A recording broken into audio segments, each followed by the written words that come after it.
नमस्कार. आज आपण एका साध्या पण खूप खोल अर्थाच्या मराठी म्हणीबद्दल बोलणार आहोत. मुंगी उडाली आकाशी. ऐकायला किती छोटी वाटते, पण यात गर्व, आवाक्याबाहेरची स्वप्न आणि मग वास्तवाची जाणीव असं बरंच काही आहे. हो, अगदी. आपल्याकडे जे काही विश्लेषण आहे त्यावरून या म्हणीमागची गोष्ट आणि तिचा अर्थ जरा उलगडून पाहूया. काय वाटतं? नक्कीच. ही म्हण खरं तर म्हणजे वरवर साधी असली तरी मानवी स्वभावावर एकदम मार्मिक भाष्य करते. बरोबर. अहंकार आणि आपल्या मर्यादा याची जाणीव करून देणारी ही कथा आहे. त्यावर आपल्या माहितीतून अजून जास्त प्रकाश टाकू शकतो आपण. तर मग गोष्टीची सुरुवात होते एका मुंगीपासून. आपल्याला माहिती आहे मुंगी म्हणजे काय? कष्ट, चिकाटी. हो, आणि जमिनीवर राहून आपलं काम करत राहणं. अगदी. ती आपलं कण गोळा करण्याचं काम करत असते शांतपणे. तिचं आयुष्य चालू असतं. हो, पण मग एक दिवस तिच्या मनात विचार येतो. काय विचार? की हे असं साधं जगून काय फायदा? कोण बघते माझ्याकडे? म्हणजे तिला काहीतरी मोठं करायचंय. हो, काहीतरी भव्य दिव्य, पक्ष्यांसारखं आकाशात उडायचंय. अरे बापरे, म्हणजे तिच्या मूळ स्वभावाच्या, क्षमतेच्या अगदी विरुद्ध इच्छा. अगदी एक अवास्तव इच्छाच म्हणा ना. आणि मग ती काय प्रयत्न सुरू करते का? हो, तर कधी झाडावरून उडी मारते, कधी पानांवरून खसरते. पण खरी गंमत पुढे आहे. काय होतं? तिला दिसतो एक वाऱ्यावर उडणारा पतंग. अच्छा, पतंग. आणि मग ती त्यावर स्वार होते आणि थेट आकाशात उंच. काय सांगताय? म्हणजे क्षणभर तिला वाटलं असणार की आपण पण उडू शकतो. हो, तो स्वातंत्र्याचा अनुभव, पक्ष्यांसारखं फिरण्याचा भास, ती स्वतःला खूप काहीतरी समजायला लागते. पण हा भास क्षणिक असतो.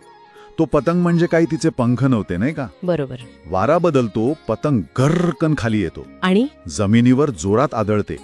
तिचं ते उडण्याचं स्वप्न आणि तिचं अस्तित्व दोन्ही एका क्षणात संपून जातं. अरे रे. आणि इथेच आपल्या विश्लेषणाचा महत्वाचा मुद्दा येतो. यातून काय शिकायचं? पहिली गोष्ट जी मला वाटते ती म्हणजे केवळ मोठेपणाच्या हव्यासापोटी किंवा अहंकारापोटी आपण आपल्या लायकीपेक्षा जास्त काही करायला गेलो तर त्याचा शेवट वाईटच होतो. हो ना. म्हणजे फक्त अवास्तव स्वप्नांचा प्रश्न नाहीये हा. नाही, तर आपल्या मूळ मर्यादा विसरण्याचा धोका आहे ह्यात, नाही का? अगदी बरोबर बोललात. आणि इथेच दुसरा मुद्दा येतो जो आपल्या विश्लेषणात पण आहे, वास्तवाचा स्वीकार. हो ना.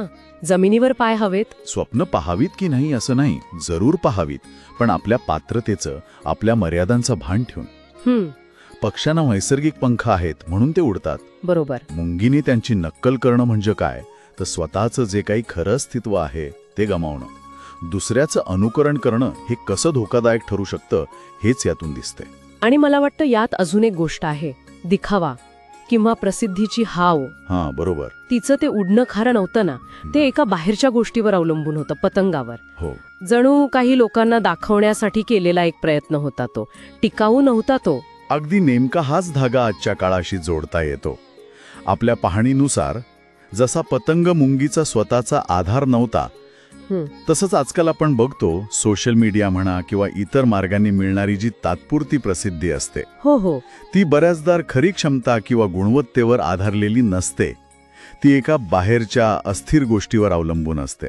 आणि मग काय? पतन अटळ ठरतं, अगदी त्या मुंगीसारखं. हा दिखाव्याचा जो हव्यास आहे तो वास्तवापासून आपल्याला खूप दूर नेतो. तर मग या सगळ्या चर्चेतून काय घ्यायचं आपण? ही म्हण आणि कथा आपल्याला काय सांगतेय की बाबा स्वतःच्या मर्यादा ओळखा. बरोबर. जमिनीवर पाय ठेवून नम्रपणे आणि वास्तवात जगा, त्यातच खरं शहाणपण आहे. गर्व, दिखावा आणि दुसऱ्यांची नुसती नक्कल करत राहिलो तर आपण स्वतःलाच हरवून बसू. अगदी.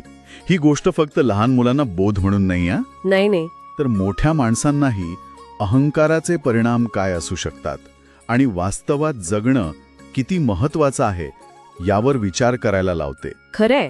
जाता जाता एक विचार मनात येतो. बोला. आपल्या आयुष्यात आपणही कधी नकळतपणे अशा कोणत्या तरी पतंगावर स्वार होऊन वास्तवापासून दूर जाण्याचा धोका पत्करत असतो का? विचार करण्यासारखा प्रश्न आहे.